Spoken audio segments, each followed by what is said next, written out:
ತುಂಬ ಬ್ಲೀಡಿಂಗ್ ಆಗ್ತಾ ಇದೆ ನಮಗೆ ದಿನನಿತ್ಯದ ಕೆಲಸನೇ ಮಾಡೋಕ್ಕಾಗ್ತಾ ಇಲ್ಲ.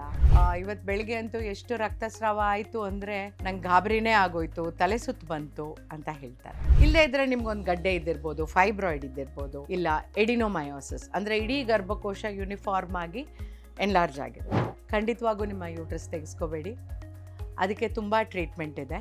ಹೀಗೆ ಹಾಕೋದ್ರಿಂದ ಏನಾಗುತ್ತೆ ಅಂದರೆ ಗರ್ಭಕೋಶ ಶ್ರಿಂಕ್ ಆಗಿ ನಿಮಗೆ ಮೇಲಿಂದ ಮೇಲೆ ಹೆವಿ ಫ್ಲೋ ಕಡಿಮೆ ಆಗಿಬಿಟ್ಟು ಗರ್ಭಕೋಶ ಶ್ರಿಂಕ್ ಆದಮೇಲೆ ನಿಮಗೆ ತೊಂದರೆಗಳು ಬರೋದು ಕಡಿಮೆ ಆಗುತ್ತೆ. ಡಾಕ್ಟ್ರಲ್ಲಿ ಹೋಗಿ ಪರೀಕ್ಷೆ ಮಾಡಿಸ್ಕೊಳ್ಳಿ, ಯಾಕೆಂದರೆ ಆ ಥರ ರಕ್ತಸ್ರಾವ ಆದಾಗ ನಿಮ್ಮ ಹಿಮೋಗ್ಲೋಬಿನ್ ತುಂಬ ಕಡಿಮೆ ಆಗಿಬಿಟ್ಟು ನಿಮಗೆ ದಿನನಿತ್ಯ ಕೆಲಸ ಮಾಡೋದು ಕಷ್ಟ ಆಗುತ್ತೆ.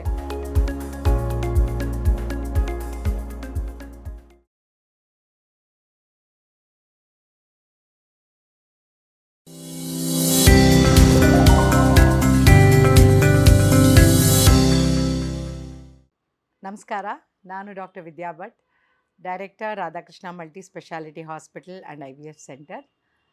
ವಿಶ್ವವಾಣಿ ಹೆಲ್ತ್ ಚಾನೆಲ್ಗೆ ನಿಮಗೆಲ್ಲರಿಗೂ ಸ್ವಾಗತ. ಕೆಲವೊಮ್ಮೆ ಎಷ್ಟೋ ಹೆಣ್ಮಕ್ಳು ಒಂದು 35ರಿಂದ 50 ವರ್ಷದ ಒಳಗೆ ತುಂಬ ಬ್ಲೀಡಿಂಗ್ ಆಗ್ತಾ ಇದೆ, ನಮಗೆ ದಿನನಿತ್ಯದ ಕೆಲಸನೇ ಮಾಡೋಕ್ಕಾಗ್ತಾ ಇಲ್ಲ. ಇವತ್ತು ಬೆಳಿಗ್ಗೆ ಅಂತೂ ಎಷ್ಟು ರಕ್ತಸ್ರಾವ ಆಯಿತು ಅಂದರೆ ನಂಗೆ ಗಾಬರಿನೇ ಆಗೋಯ್ತು, ತಲೆ ಸುತ್ತು ಬಂತು ಅಂತ ಹೇಳ್ತಾರೆ. ಸೊ ಈ ಥರ ಆದಾಗ ಏನು ಮಾಡಬೇಕು?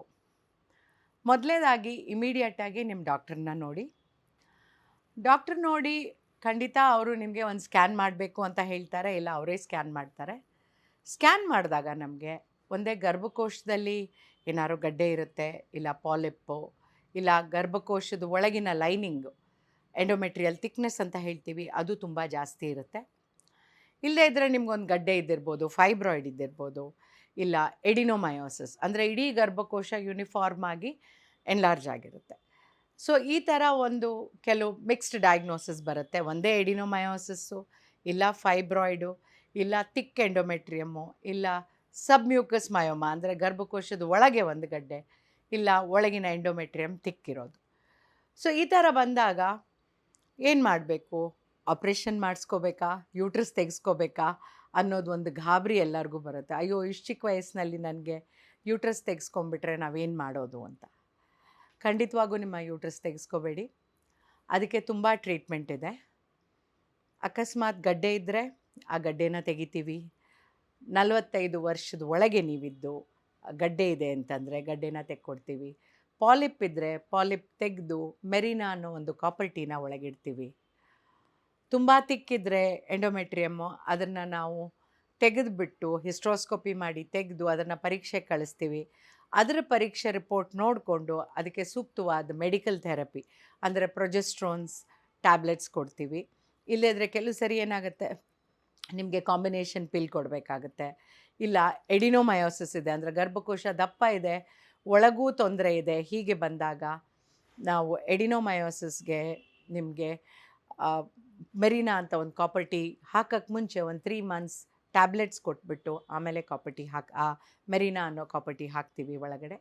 ಹೀಗೆ ಹಾಕೋದ್ರಿಂದ ಏನಾಗುತ್ತೆ ಅಂದರೆ ಗರ್ಭಕೋಶ ಶ್ರಿಂಕ್ ಆಗಿ ನಿಮಗೆ ಮೇಲಿಂದ ಮೇಲೆ ಹೆವಿ ಫ್ಲೋ ಕಡಿಮೆ ಆಗಿಬಿಟ್ಟು ಗರ್ಭಕೋಶ ಶ್ರಿಂಕ್ ಆದಮೇಲೆ ನಿಮಗೆ ತೊಂದರೆಗಳು ಬರೋದು ಕಡಿಮೆ ಆಗುತ್ತೆ. ಇನ್ನೊಂದು ನಾವು ಕಾಮನ್ ಆಗಿ ಈಗ ಹೊಸದಾಗಿ ನಾವು ನೋಡ್ತಾ ಇರೋದು ಪೇನು. ಎಡಿನೋಮಯೋಸಿಸ್ ಜೊತೆ ಪೇನ್ ತುಂಬ ಅಂತ ಬರ್ತಾರೆ. ಮುಂಚೆ ಅವರು ಪೇನ್ ಅಂತ ಬಂದಾಗ ನಾವು ಬೇರೆ ದಾರಿ ಇಲ್ಲ ಟ್ಯಾಬ್ಲೆಟ್ಸ್ ತೊಗೊಳ್ಳಿ, ಇಲ್ಲ ಮೆರಿನಾ ಹಾಕಿಸ್ಕೊಳ್ಳಿ, ಇಲ್ಲದೇ ಇದ್ದರೆ ನೀವು ಗರ್ಭಕೋಶ ತೆಗೆಸ್ಕೊಳ್ಳಬೇಕಾಗಿ ಬರ್ಬೋದು ಅಂತ ಹೇಳ್ತಾ ಇದ್ವಿ. ಇಲ್ಲ ಎಡಿನೋಮಯೋಮೆಕ್ಟಮಿ ಅಂದರೆ ಆ ಗರ್ಭಕೋಶನ ಚಿಕ್ಕದು ಮಾಡೋಕ್ಕೆ ನಾವು ಎಡಿನೋಮಯೋಮೆಕ್ಟಮಿ ಅಂತ ಸರ್ಜರಿ ಮಾಡ್ತಾಯಿದ್ವಿ. ಬಟ್ ಈಗ ಹೊಸದಾಗಿ ಮೈಕ್ರೋವೇವ್ ಎಬ್ಯುಲೇಷನ್ ಅಂತ ಬಂದಿದೆ. ಈ ನೀಡಲಲ್ಲಿ ನಾವು ಗರ್ಭಕೋಶದಲ್ಲಿ ಆ ಎಡಿನೋಮಯಾಟಿಕ್ ಲೀಷನ್ಸ್ನ ನಾವು ಬರ್ನ್ ಮಾಡಿದಾಗ ಗರ್ಭಕೋಶ ಶ್ರಿಂಕ್ ಆಗಿ ಅದಕ್ಕೆ ಸೂಕ್ತ ಟ್ರೀಟ್ಮೆಂಟ್ ಆಗಿ ನಿಮಗೆ ನೋವು ಬರೋದೇ ನಿಂತೋಗುತ್ತೆ. ಆಮೇಲೆ ಪೀರಿಯಡ್ಸ್ ಕೂಡ ಕಡಿಮೆ ಆಗುತ್ತೆ. ಸೊ ಸ್ನೇಹಿತರೆ, ನಿಮಗೆ ಏನೇ ಈ ಥರ ತೊಂದರೆ ಇದ್ದರೂ ಗಾಬರಿ ಆಗಬೇಡಿ, ಡಾಕ್ಟ್ರಲ್ಲಿ ಹೋಗಿ ಪರೀಕ್ಷೆ ಮಾಡಿಸ್ಕೊಳ್ಳಿ. ಯಾಕೆಂದರೆ ಆ ಥರ ರಕ್ತಸ್ರಾವ ಆದಾಗ ನಿಮ್ಮ ಹಿಮೋಗ್ಲೋಬಿನ್ ತುಂಬ ಕಡಿಮೆ ಆಗಿಬಿಟ್ಟು ನಿಮಗೆ ದಿನನಿತ್ಯ ಕೆಲಸ ಮಾಡೋದು ಕಷ್ಟ ಆಗುತ್ತೆ. ಕಷ್ಟ ಆದಮೇಲೆ ನಿಮಗೆ ಎಲ್ಲರ ಮೇಲೂ ಕೋಪ ಬರ್ತಾ ಇರುತ್ತೆ, ಇರಿಟೇಷನ್ ಆಗುತ್ತೆ. ಸೊ ನಿಮಗೆ ಒಂದು ಕ್ವಾಲಿಟಿ ಲೈಫ್ ಬೇಕು ಅಂದರೆ ಡಾಕ್ಟ್ರಲ್ಲಿ ಟ್ರೀಟ್ಮೆಂಟ್ ತೊಗೊಳ್ಳಿ, ಪರೀಕ್ಷೆ ಮಾಡಿಸ್ಕೊಳ್ಳಿ. ಹಾಗೆಯೇ ವಿಶ್ವವಾಣಿ ಹೆಲ್ತ್ ಚಾನೆಲ್ನ ಲೈಕ್ ಮಾಡಿ, ಸಬ್ಸ್ಕ್ರೈಬ್ ಮಾಡಿ.